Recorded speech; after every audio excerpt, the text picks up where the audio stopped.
Hello, welcome back to Meant to Move. Here for season 2. My name is Vanessa Leone. So nice to be back here. Episode 29, I suppose this is, even though it's season 2.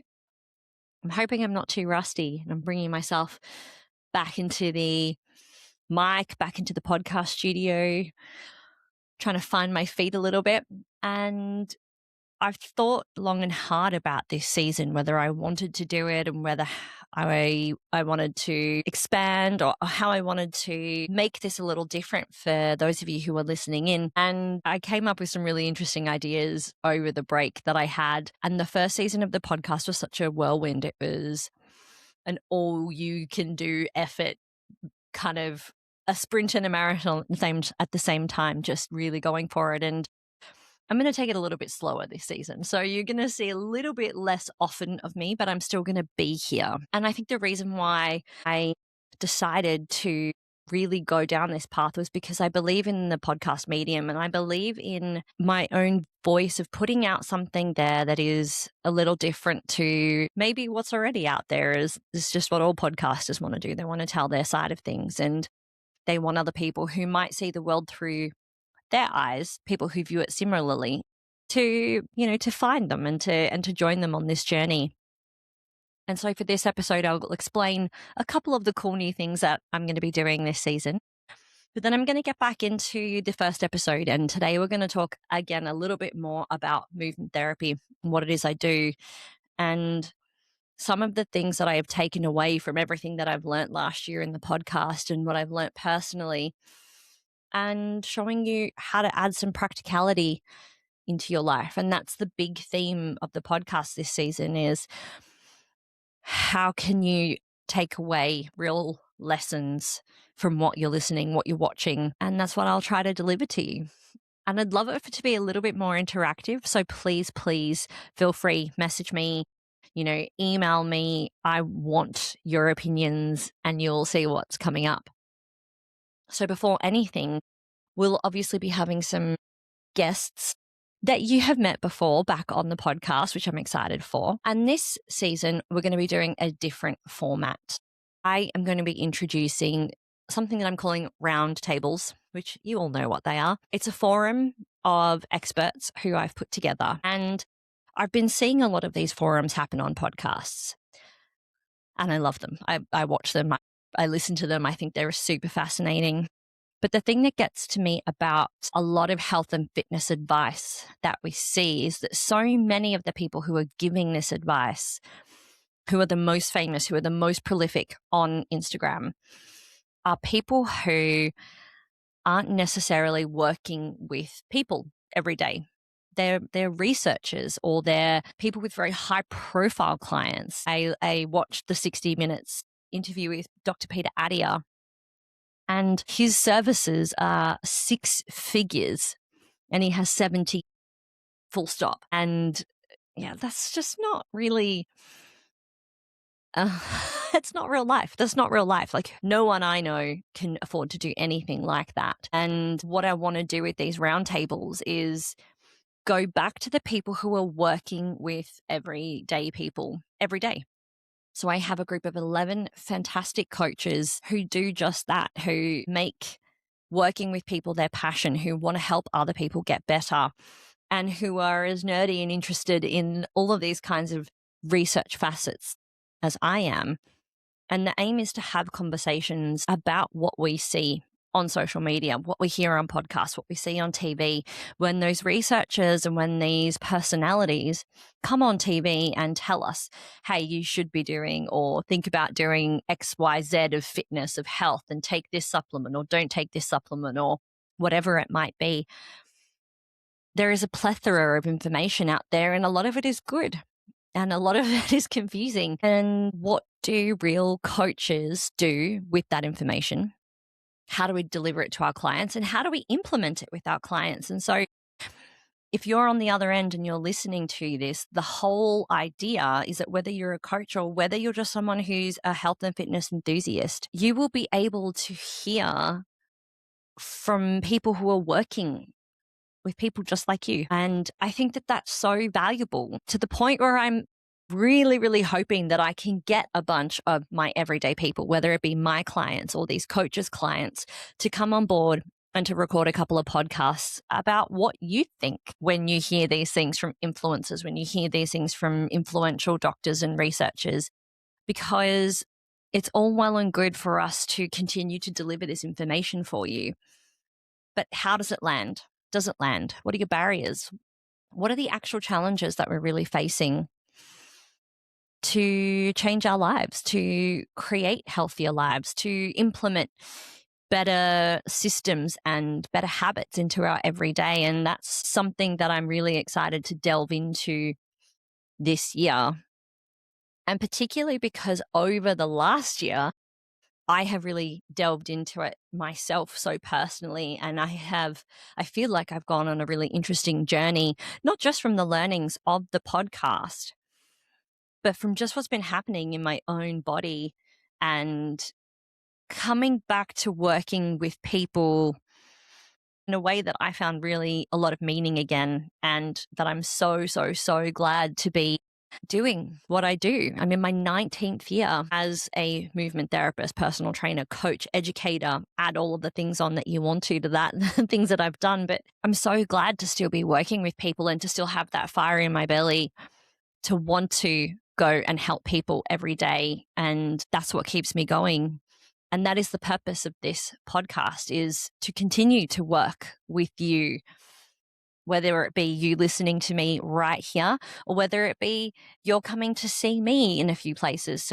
So I'm excited to continue this journey. I hope you're excited to be with me on this journey. And the first thing that I wanted to talk to you about was just a couple of things that I've been doing for my body. When people ask me, what is movement therapy?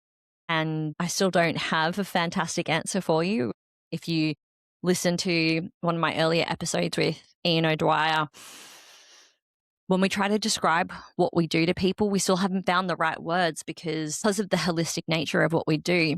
And because I'm always searching for ways to create betterment for my own autoimmune issues, for my own neurological issues, for my own health issues that I have, I'm constantly searching for new things. The first super interesting one for me, and you might not notice it, maybe you can hear it if you're very finely attuned to the way that I talk, was at the back end of last year. I, working with an incredible dentist who I am trying to get on the podcast. He's just a bit shy, friends. Got myself Invisalign. And I haven't had great experiences with dentists and dentistry. And I had braces when I was a kid and teeth removed when I was a kid. And I never liked the approach of removal in dentistry, or the thought of changing something for pure vanity purposes. Even as a child, I wanted to understand the functionality of what I was doing.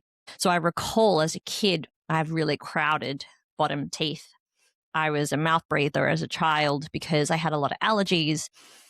And all of those things that I did as a child, the mouth breathing, the hypermobile, and being a little bit sick as a kid, basically led to this jaw crowding and my face not developing the way that it should. And dentistry was meant to be the way to help that. And whether it be a lack of, they didn't know that at the time, but to me, it never felt like functionality. It always felt like they were trying to make me look better. And for some reason, on a personal level, I've always detested that kind of approach. I want to be functional. I want to understand why you're doing this. It's not just for vanity reasons. Totally fine if you do things just for vanity reasons. We all do, 100%. Do your hair, all of that kind of stuff. But, the solution when I was a child was to break my jaw in several places, completely incapacitate myself and have some pretty severe dentistry done. And it's pretty terrifying when you're 12 years old, the prospect of having that done, particularly if it didn't serve any functional purpose. If I was able to use my mouth and my teeth the way that they were designed to be functioned. Fast forward to me making the decision 30 something years later was because those habits that I had formed as a child, the mouth breathing, the tongue not resting properly on the roof of my mouth in rest, has led to a dysfunction of my airway, has probably exacerbated my autoimmune conditions. It's definitely not helping my recovery from my hypermobile spectrum disorder. And all of these things are linked inexorably every single time. And then the more I learn about the body, the more I understand how connected everything is. So this dentist, this incredible dentist, when we realized that the problem in my jaw was really starting to affect the functionality of my mouth and potentially affect my health, he put out a couple of options for me. And I love options. And the options was, number one, remove a tooth. We all win there. But the second option was this option of Invisalign, of the prospect of taking over a year to grow my upper jaw so that it fits my mouth better, to drop the palate inside my mouth. So my palate sits really high up into my nasal passage, which means I can't really take a super, super deep breath with my nose. So that expansion of the jaw drops the palate down so that I will be able to take a deeper breath through my nose. We've spoken about it several times on the podcast. If you haven't heard it, go back to some of the breathwork episodes. Breathing through your nose is one of the most functional things that you can do for your health, full stop. Research is telling us that. Everything is telling us that. The more I have been able to work for myself with more nasal breathing through the day and at night with various tools and just with mindfulness, the better I have felt, the more energy I have, the less brain fog, and just the better I am. And so when this prospect came and when the dentist actually took his time to describe to me in detail how the Invisalign now can adhere to bone and can expand the bone and can functionally change my jaw so that not only will my teeth stay stronger, the problem of my hypermobile teeth, yes, this is a thing, everybody, my hypermobile teeth that will continue to crowd through the front of my jaw just because that's what happens as you get older. He's taken all of this into account. And when you're changing something in your body, something that is connected to such vital tissue like your teeth, in our fascia episode last year, we talked about how everything is so deeply interconnected. Again, really good head back to episode if you want to. But the way that now my jaw is changing, the way that I'm changing potentially my airways is going to change my entire body.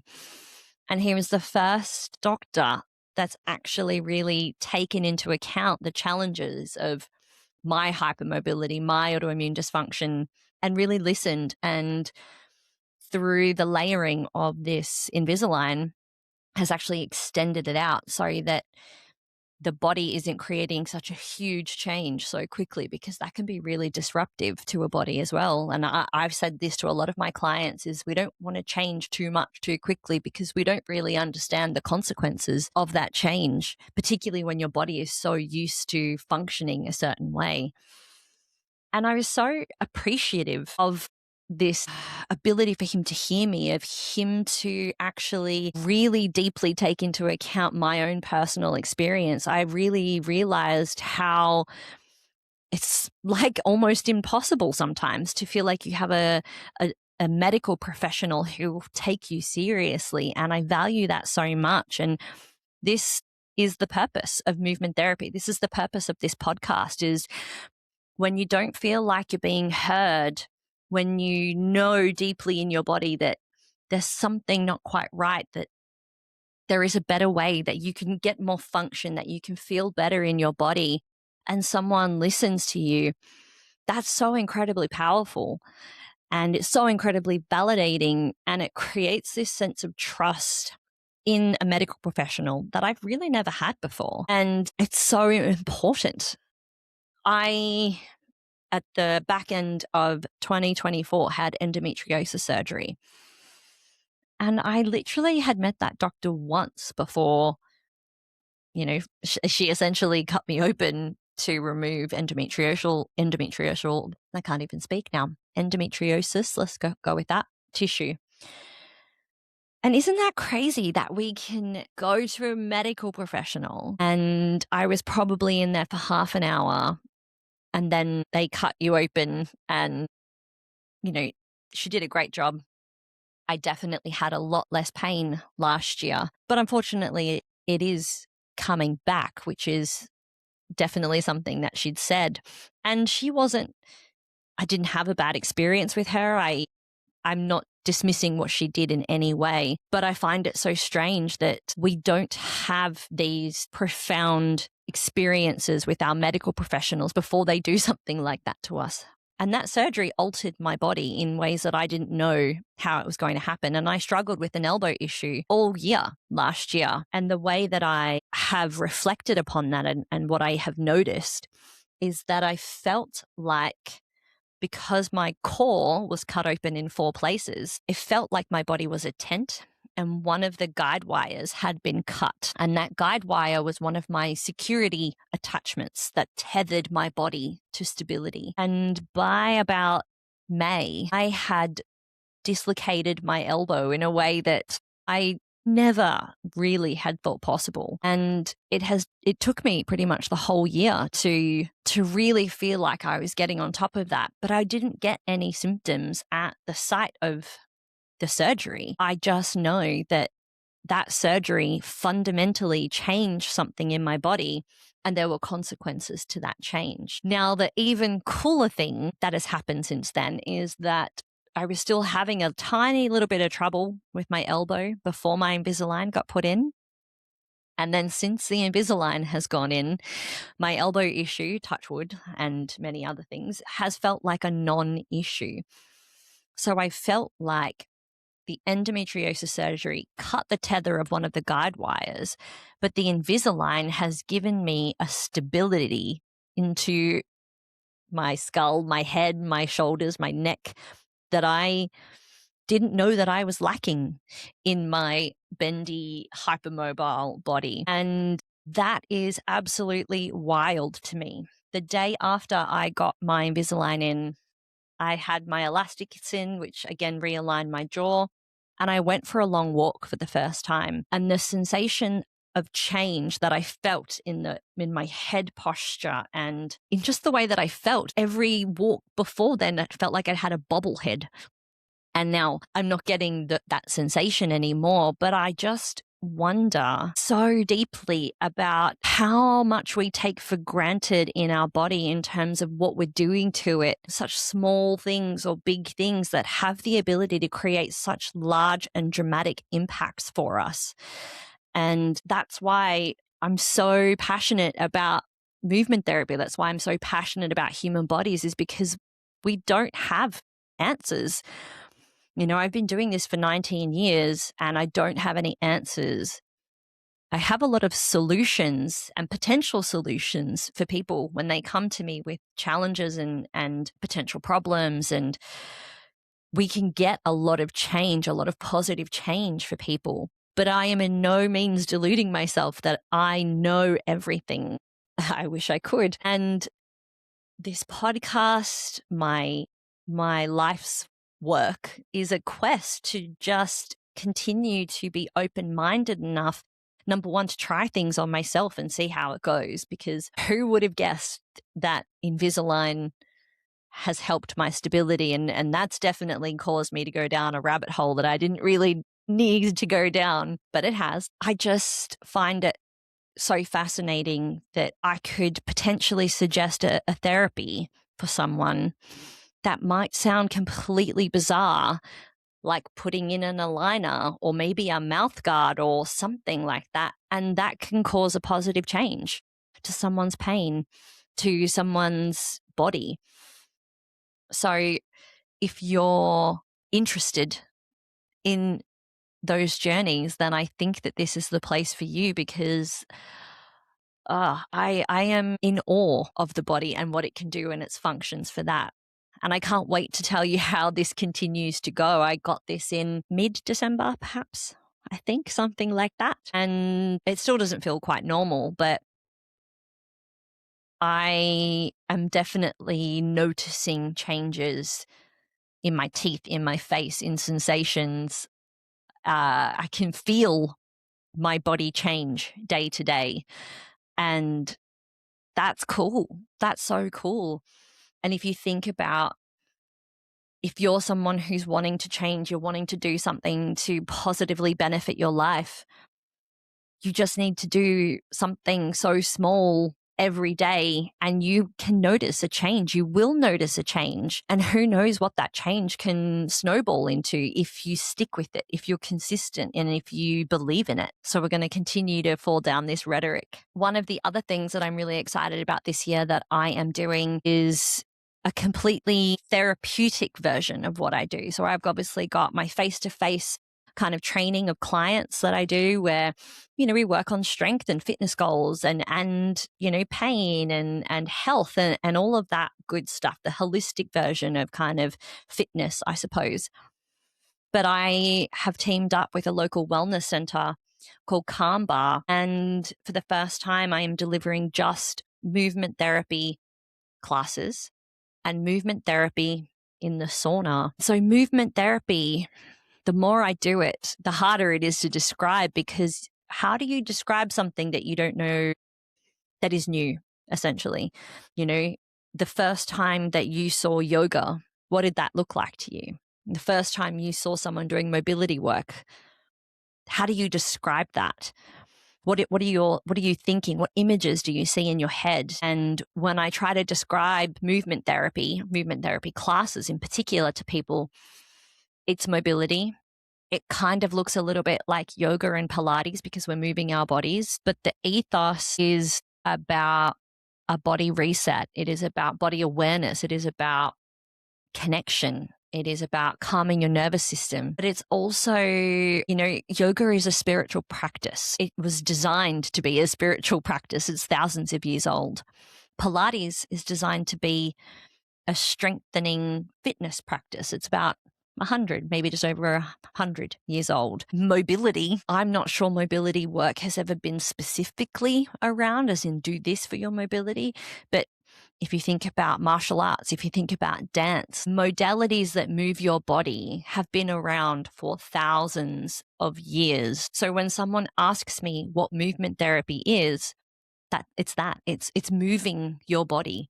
It is finding ways in the infinite potential that we have of movement to create in our body. So my shoulder joint can potentially create up to 16,000 different positions. Do you know 16,000 mobility exercises for your shoulder? Well, no, neither do I. How can we explore that potential? And how do we not only explore that potential in your shoulder, but then how do we explore that potential when we couple that with your hips, when we couple that with your wrists, when we couple that with your neck? Now I have an infinite amount of potential and possibility for movement just at those joints. And that to me is incredible.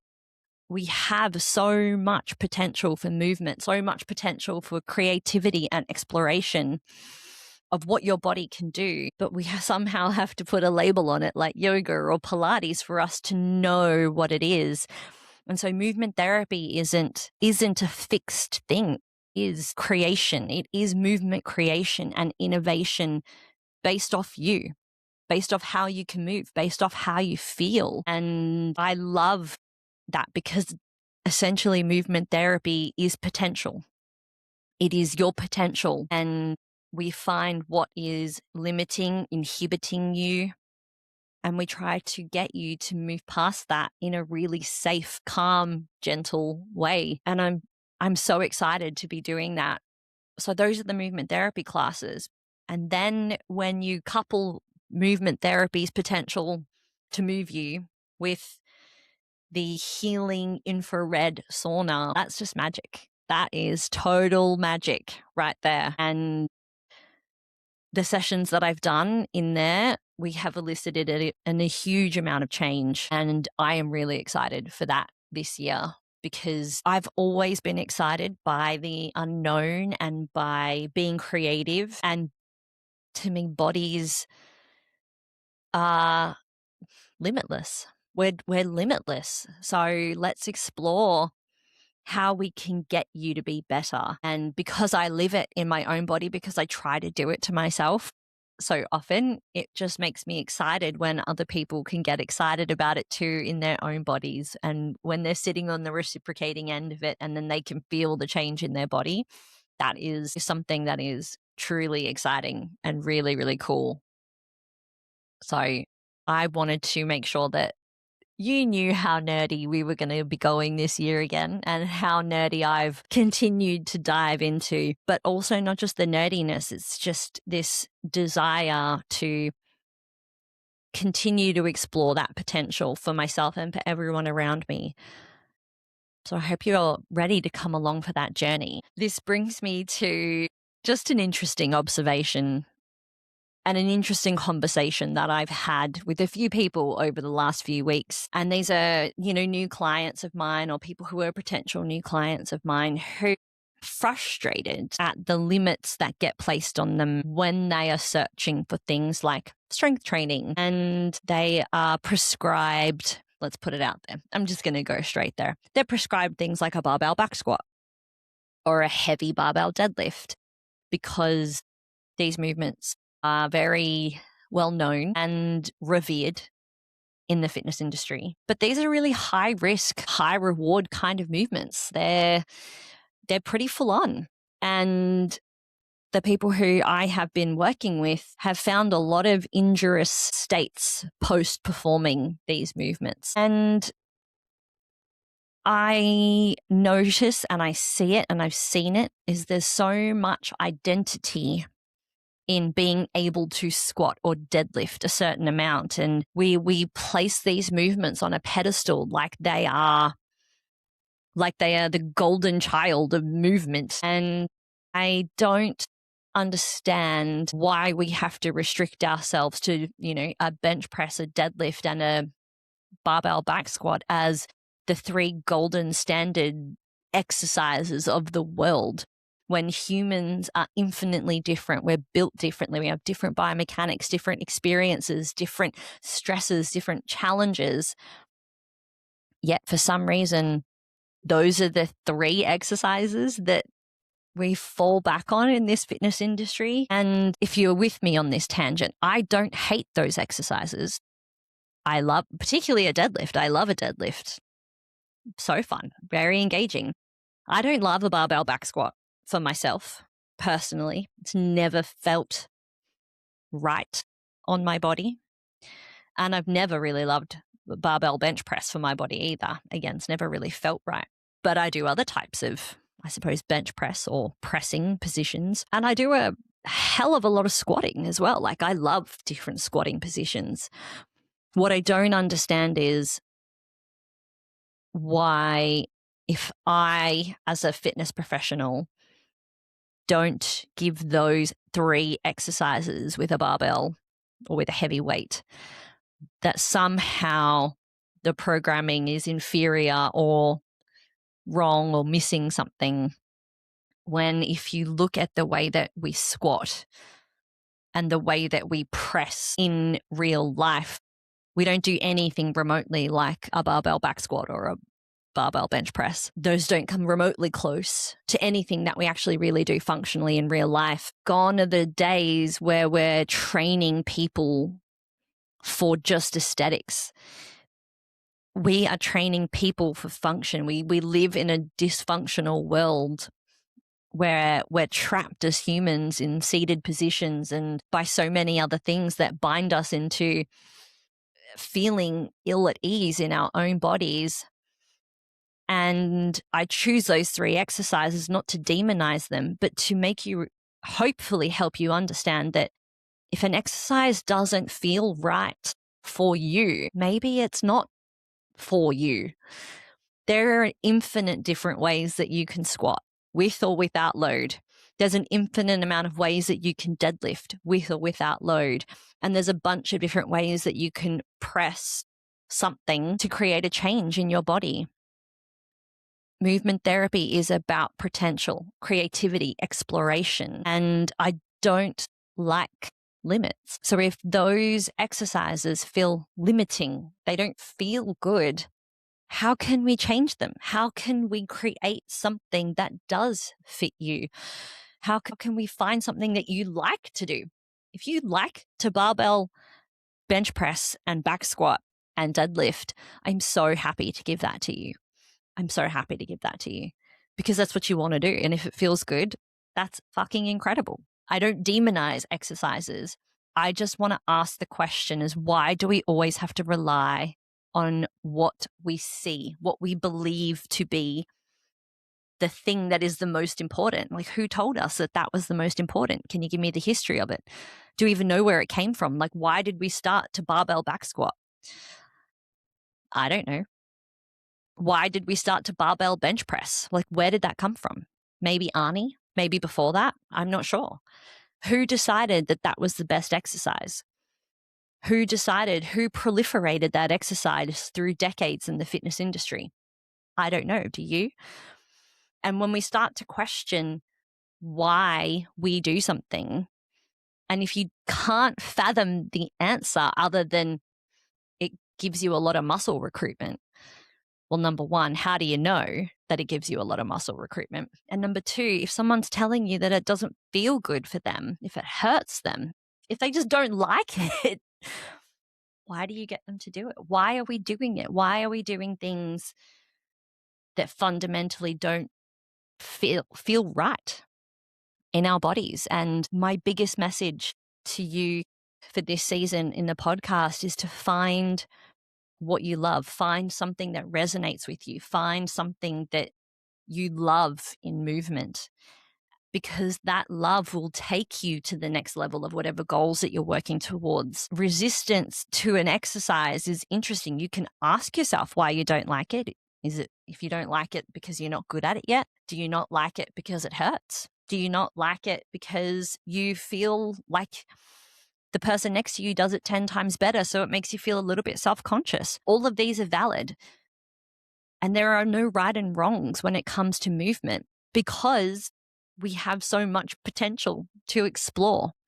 And when you accept that there is potential to explore, then you can't do a wrong exercise. You will just find one day that works much better for you. And you'll continue to do that. And then you might continue to change that as you find more things that you enjoy to do and more things that fit your body. And while I know now I'm standing up on this, my little stool and ranting a little bit, I find it a really important topic that I think will come up a few times this year. And what I really love about the people who are coming on this podcast is that they're open, is that they ask themselves these questions, is they're capable of listening to someone who says, I don't like that, I can't do that, that hurts, or I don't want to do that, and asking them why and trying to figure out something better. And if you don't have someone who will listen, who can help you figure out something better, I hope that you can continue to search and find that person for you, because I know the value of that. I understand the value of that, and I want that for everybody. I really do. I really hope that everybody can find those people in their life. My last question to you, I had written down a whole bunch of questions for myself. That is, if movement, creation, exploration, innovation sounds scary to you, sounds foreign, why does that sound foreign? Why do you question that there may be other things out there that are just as good, or if not better for you movement wise? And if you don't know the answer, then call me out. Or if you do know the answer, call me out. I want to know. I want to understand perspectives. Like, I want to be challenged. I want to hear your thoughts and say, no, movement creation doesn't exist, or movement creation isn't a thing. This is why we barbell back squat, whatever. I want to know, because everything that we know has the potential to be wrong, because everything in science changes and it's changing so quickly. So I am open to learning. I am open to hearing your point of view. I'm open to be challenged. And I think that while it is hard to be challenged, while it's hard to do new things, while it's scary to try new things, that really makes life really interesting and important and worth living, because then you just get to see really beautiful things about people and about what we do in life. And I'm hoping, really, really hoping that I haven't gone too esoteric or I haven't gone around in circles too much on my very first solo podcast. I am going to leave it there because I'm going to save my questions for my first round table, which you will see in the coming weeks.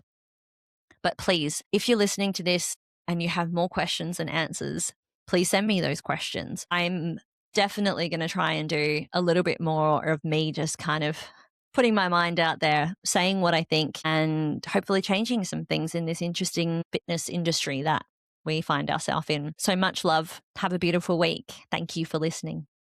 Do you know someone who's struggling with pain or frustration when it comes to exercise? If this episode reminded you of someone, please share this episode with them. Sometimes all it takes is the right information at the right time, and it can make a significant difference. Let's spread the word and help more people find joy in movement.